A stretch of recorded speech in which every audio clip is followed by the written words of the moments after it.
En mi pueblo siempre se ha dicho que los duendes existen, no como cuentos para asustar niños, sino como advertencias que los viejos repiten en voz baja, sobre todo cuando cae la noche y el monte guarda silencio.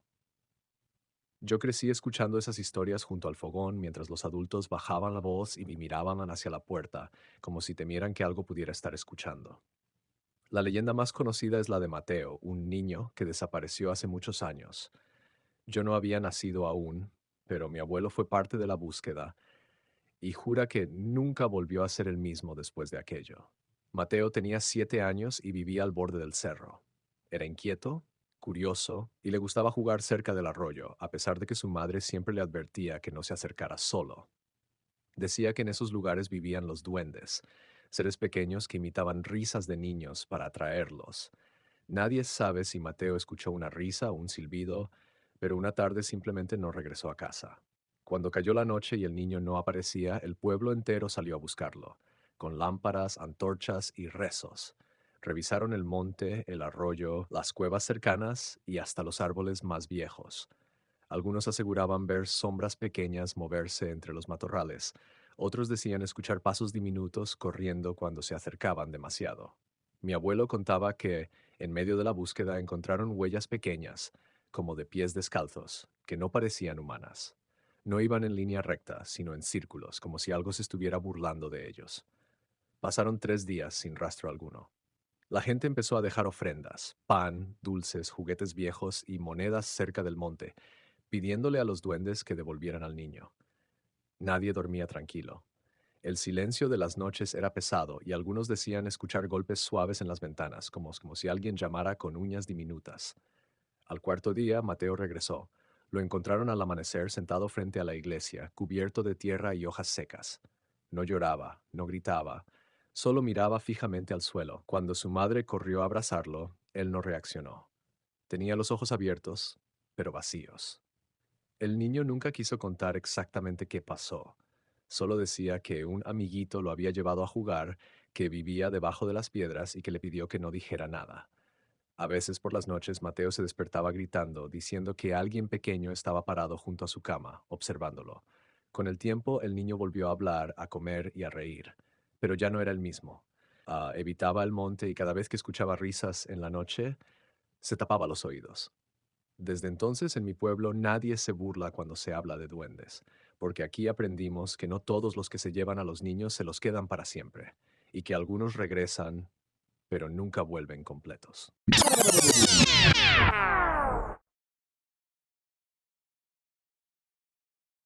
El peor error fue haber conseguido a ese duende. Eso fue lo primero que pensé cuando comencé a escuchar pasos pequeños dentro de la casa, a plena madrugada, cuando mi esposa dormía a mi lado y yo sabía perfectamente que no teníamos hijos, ni mascotas. Todo comenzó meses antes, cuando Laura y yo decidimos visitar un local de santería recomendado por una conocida. Nos dijo que ahí vendían duendes protectores, entidades que traían buena suerte, cuidaban el hogar y alejaban las malas energías. Nosotros atravesábamos una mala racha económica, y aunque nunca fui creyente, la curiosidad y la desesperación nos llevó hasta ese lugar. El local olía a incienso viejo y humedad. En una repisa entre veladoras y figuras religiosas vimos al duende. Era pequeño, de cerámica, con un rostro burlón y ojos exageradamente grandes. El santero nos advirtió que no era un adorno, que debíamos tratarlo con respeto, hablarle y dejarle ofrendas. Laura se rió. Yo debía haber escuchado con más atención. Los primeros días fueron extraños, pero inofensivos. Cosas fuera de lugar, llaves que desaparecían y aparecían horas después, risas apagadas que creíamos producto del cansancio. Una mañana encontramos harina esparcida en la cocina, como si alguien hubiera caminado descalzo durante la noche. Laura lo tomó como una broma, incluso llegó a agradecerle al duende por jugar. Después, las bromas se volvieron molestas. El duende aparecía en distintos lugares sin que nadie lo moviera.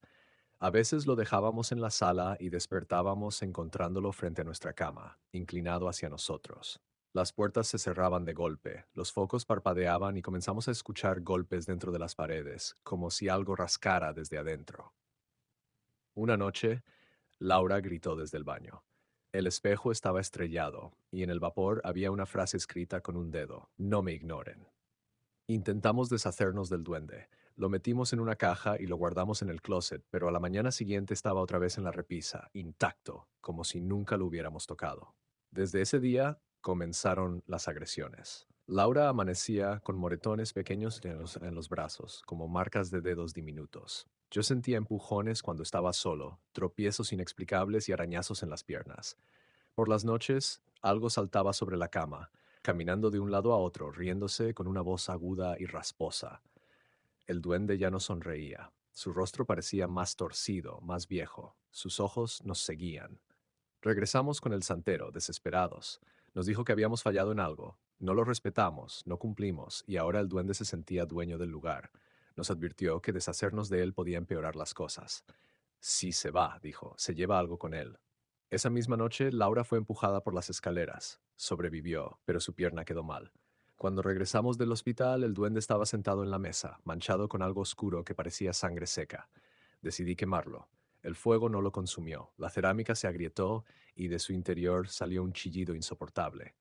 La casa entera tembló. Al final, el duende quedó ahí, negro, roto, pero sonriendo.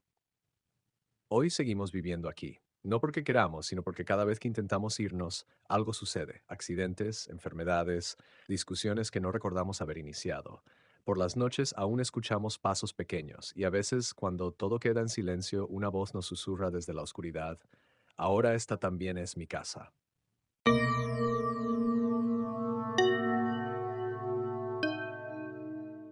Nunca creí en los duendes. De hecho, me burlaba abiertamente de quienes lo hacían. En el pueblo donde vivía, esa creencia estaba tan arraigada como las cruces en las puertas o las veladoras encendidas al caer la noche. Cada vez que alguien hablaba de risas en el monte o de cosas que desaparecían, yo soltaba una carcajada. Decía que eran excusas para no aceptar descuidos o historias inventadas para asustar a los niños.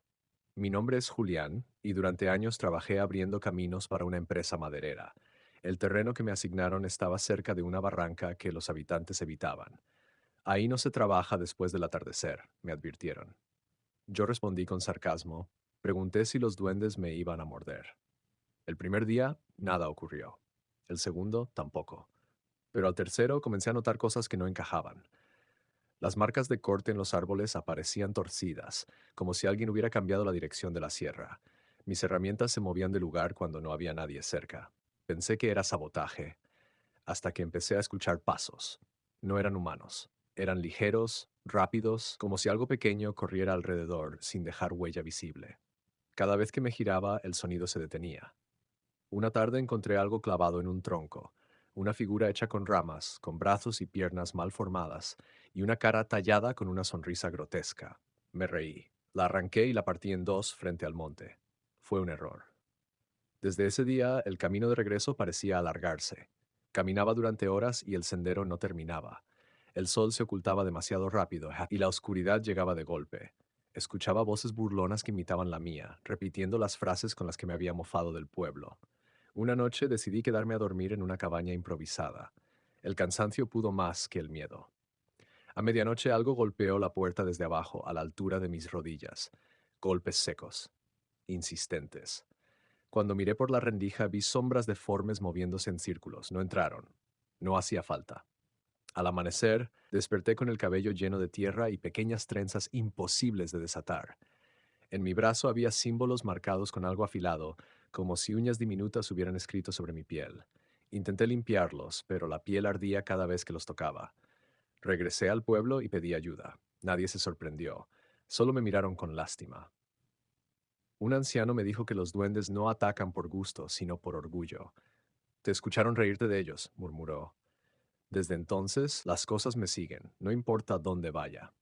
Objetos caen solos, risas aparecen en lugares cerrados, y por las noches siento peso en el pecho, como si alguien pequeño se sentara a observarme respirar. Ya no me burlo, ya no hablo de ellos, porque aprendí algo tarde. No todas las creencias necesitan que creas en ellas. Algunas solo necesitan que las ofendas para demostrarse reales.